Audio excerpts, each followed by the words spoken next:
खौफनाक जंगल का राज। रात का अंधेरा घना था, चारों तरफ सन्नाटा पसरा हुआ था और केवल हवा की सायं सायं की आवाज सुनाई दे रही थी। अजय और उसके 3 दोस्त विवेक, पूजा। यह जंगल अपने डरावने किस्सों के लिए मशहूर था, लेकिन दोस्तों को एडवेंचर का शौक था। उन्होंने सोचा था कि यह मजेदार होगा, पर उन्हें अंदाजा नहीं था कि उनकी यह यात्रा खौफनाक बनने वाली थी। वे एक पुरानी और टूटी फूटी सड़क पर चल रहे थे, जो जंगल के बीचों बीच कहीं खो जाती थी। पूजा को सड़क किनारे एक पुरानी हवेली दिखाई दी। अचानक हवेली बहुत ही भयानक और उजाड़ थी। उसकी खिड़कियां टूटी हुई थी और दीवारों पर काले निशान थे, जैसे किसी बड़ी आग ने उसे जला दिया हो। चारों ने सोचा कि क्यों न इस हवेली के अंदर जाया जाए और इसे देखा जाए। विवेक ने हंसते हुए कहा, क्या तुम लोग डर गए हो? यह तो बस एक पुरानी हवेली है, चलो अंदर चलते हैं। अजय ने थोड़ा संकोच करते हुए कहा, मुझे नहीं लगता कि यह सही है, ये जगह बहुत अजीब लग रही है। लेकिन बाकी तीनों हंस पड़े और अजय को भी उनके साथ चलने के लिए मजबूर कर दिया। वे धीरे धीरे हवेली के अंदर गए।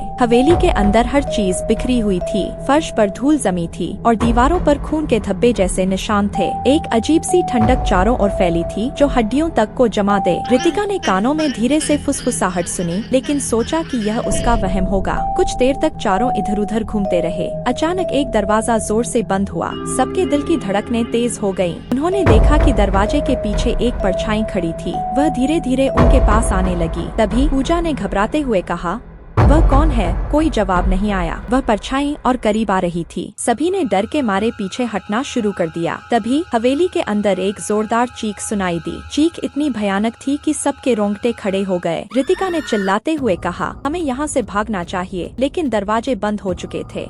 तभी हवेली के ऊपर लगे एक पुराने आईने में कुछ अजीब दिखा। उसमें एक औरत की धुंधली सी आकृति नजर आ रही थी। उसके लंबे बाल और लाल आँखें थीं और उसके चेहरे पर एक डरावनी मुस्कान थी। वह आईने से बाहर निकलने की कोशिश कर रही थी। विवेक ने देखा और उसकी चीख निकल गई, यह क्या हो रहा है? हम कहाँ फंस गए हैं? आईने से निकलती वह औरत हवा में तैरती हुई उनके पास आ रही थी। उसके हाथों से खून टपक रहा था और उसकी आँखें गुस्से से जल रही थीं। अजय ने दरवाजे की तरफ दौड़ लगाई, लेकिन दरवाजे की जगह अब दीवार थी, कोई रास्ता नहीं था। चारों अब घबराए हुए एक कोने में खड़े थे और वह औरत उनके और पास आती जा रही थी। तभी हवेली में रखे पुराने फर्नीचर ने खुद ब खुद चलना शुरू कर दिया। कुर्सियाँ, मेजें, सब कुछ हवा में तैरने लगा और जोर जोर से आवाज करने लगा। पूजा ने डरते हुए कहा, ये औरत कौन है? वह औरत अचानक उनके सामने आकर खड़ी हो गई और उसने धीमी आवाज में कहा, तुम लोग यहाँ क्यों आए हो? यह जगह मेरी है, कोई भी जिंदा इंसान यहाँ नहीं रह सकता। सबने डर के मारे पीछे हटना चाहा, लेकिन उनके पैर जैसे जमीन से चिपक गए थे। अजय ने अपनी जेब से एक पुराना ताबीज निकाला, जो उसकी दादी ने उसे कभी दिया था। वह ताबीज चमकने लगा और उस औरत की चीख सुनाई दी। औरत अचानक गायब हो गई। सबने राहत की सांस ली, लेकिन दरवाजे अब भी बंद थे। तभी उन्हें दीवार पर एक और पुराना चित्र दिखा। उस चित्र में वही औरत थी और उसके हाथ में एक किताब थी। किताब पर कुछ लिखा था, लेकिन वह भाषा अजीब थी। अजय ने कहा, हमें इस किताब का पता लगाना होगा, शायद यही हमें यहाँ से बाहर निकाल सके। उन्होंने पूरे कमरे में उस किताब को ढूंढा और आखिरकार पूजा को वह किताब एक पुराने ताबूत के पास मिली। किताब खोलते ही हवेली में सब कुछ शांत हो गया। किताब के पहले पन्ने पर लिखा था, यहाँ से बाहर जाने का रास्ता केवल मौत के दरवाजे से ही है। उनके चेहरों पर हवाइयाँ उड़ने लगी। रात का सन्नाटा गहराने लगा था। चारों दोस्तों ने एक दूसरे की तरफ देखा और सभी की आंखों में डर की झलक थी। रितिका ने धीरे से कहा, क्या इसका मतलब है कि हमें अपनी जान जोखिम में डालनी पड़ेगी? पूजा ने कातर स्वर में कहा, हम यहाँ से बाहर कैसे निकलेंगे? हमें कुछ करना होगा। अजय ने ताबीज को फिर से निकाला और कहा, शायद यह हमें कुछ दिशा दिखा सके। हमें इस किताब में छिपी जानकारी का इस्तेमाल करना होगा। विवेक ने पुस्तक को फिर से खोला और उसमें एक अजीब सा मंत्र पढ़ा। उसकी आवाज जैसे गूंजने लगी। एक बारगी हवेली के चारों ओर अजीब सी हलचल शुरू हो गई। दीवारों में दरारें पड़ने लगी और कमरे में अचानक ठंडक बढ़ गई। विवेक ने घबराकर कहा, मुझे लगा कि शायद इससे कुछ हो जाएगा। तभी किताब से एक रहस्यमय रोशनी निकलने लगी। औरत की आकृति फिर से आईने में दिखाई दी। उसने गुस्से से कहा, तुम लोगों ने मेरी शांति भंग की है, अब तुम सबको अंजाम भुगतना होगा। चारों ने फिर से पीछे हटने की कोशिश की, लेकिन इस बार हवा ने उन्हें पकड़ लिया। वे एक दूसरे का हाथ थामे हुए थे और दिल की धड़कनें तेज हो गई थीं। अजय ने कहा, हमें इस मंत्र को खत्म करना होगा, हमें इसकी शक्ति को समाप्त करना होगा। पूजा ने तुरंत किताब के पहले पन्ने पर ध्यान दिया। देखो, यहाँ कुछ और लिखा है, अगर तुम्हें जान बचानी है तो सच्चाई का सामना करो।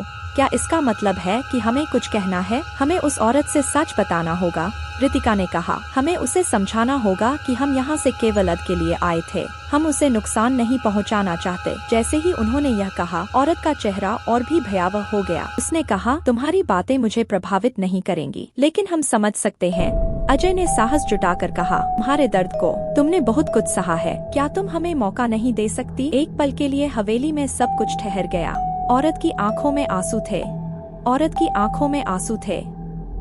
मैंने अपने प्रियजनों को खो दिया है, कोई भी यहाँ मेरे पास नहीं आया, बस मुझे अकेलेपन का एहसास हुआ। चारों ने उसके दर्द को महसूस किया। पूजा ने कहा, हम तुमसे वादा करते हैं कि हम तुम्हारी कहानी बताएंगे, तुम अकेली नहीं हो। आंखों में आंसू लेकर कहा, अगर तुम सच में मेरे साथ खड़े हो। आंखों में आंसू लेकर औरत ने धीरे धीरे कहा, खड़े हो तो जाओ, मेरे नाम को जिंदा रखो, लेकिन याद रखना जो तुमने कहा वह वादा निभाना। ताबीज अचानक फिर से चमक उठा और हवेली के दरवाजे अपने आप खुल गए। चारों ने राहत की सांस ली और एक दूसरे की तरफ देखा। वे जंगल से बाहर निकलने लगे, लेकिन उनके दिलों में एक संकल्प था। उन्होंने फैसला किया कि वे उस औरत की कहानी को सबको सुनाएंगे। अब उनका एडवेंचर सिर्फ डराने वाला नहीं था, बल्कि एक सच्चाई को उजागर करने का सफर बन गया था। जंगल के बाहर निकलते ही अजय ने कहा, हमने केवल डर को नहीं बल्कि एक दर्द को भी समझा। अब हमें इसे कभी नहीं भूलना चाहिए, हमें इसे कभी नहीं भूलना चाहिए। और इसी तरह खौफनाक जंगल का राज अब उनकी जिंदगी का एक महत्वपूर्ण हिस्सा बन गया। वे चारों एकजुट होकर उस औरत की कहानी को जीवित रखने का संकल्प लेकर आगे बढ़े।